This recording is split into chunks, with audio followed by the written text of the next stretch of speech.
حياكم الله، مرحبا. كما كان متوقع من قبل الكثير من هواة كرة القدم الإفريقية والمتتبعين خاصة الفنيين، نهائي هذا العام سيكون بين المغرب والسنغال. المغرب أفضل منتخب عربي وإفريقي خلال ال4 سنوات الماضية منذ بلوغه نصف نهائي كأس العالم الأخيرة، والسنغال الذي يبلغ للمرة الثالثة للمرة الثانية في ظرف 3 دورات يبلغ المباراة النهائية بعد فاز في سنة 2021 وخسر في سنة 2019. المنتخب السنغالي لعب أمام مصر واحدة من أجمل مبارياته في مشواره في المغرب. مقابل ذلك المنتخب المصريون ذاتهم يقولون بأنه لعب واحدة من أسوأ مبارياته، لم تكن في مستوى ما قدمه أمام منتخب كوت ديفوار في الدور ربع النهائي. المصريون لم يبادروا، لم يغامروا، لم يخرجوا، لم يهاجموا إلا في ال10 دقائق الأخيرة بعدما تلقوا الهدف الأول. بعد يقول بأنه هذه حدود المنتخب المصري، لم يكن بإمكانه أن يفعل أكثر من ذلك.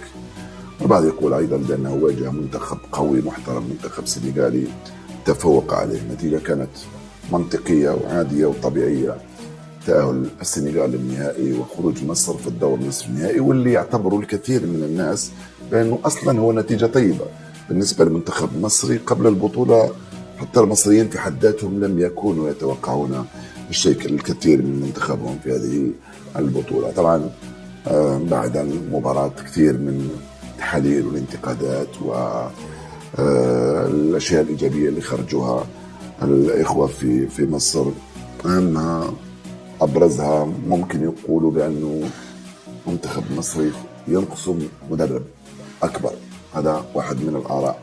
آخرين يقولوا بأنه خبرة وتجربة خانتهم، آخرين يقولوا بأنه اللاعبين المحليين صعب أنه في الزمن هذا صعب أنه تنافس منتخبات منتخبات كبيرة بلاعبين محترفين في كل مكان. المهم أنه التأهل كان منطقي، بلوغ نصف النهائي نتيجة طيبة.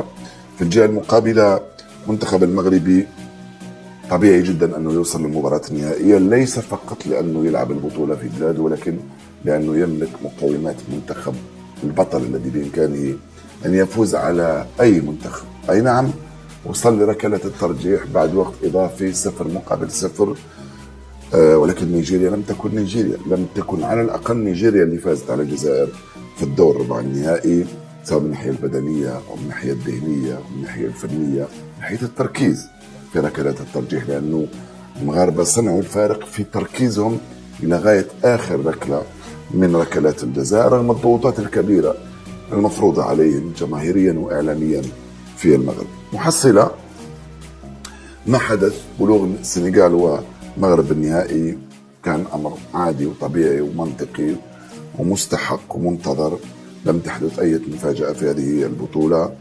مصر تلعب من أجل المركز الثالث رفقة نيجيريا، أيضا أمر عادي وطبيعي ومنطقي، لم تحدث أيضا أي مفاجأة في هذه البطولة.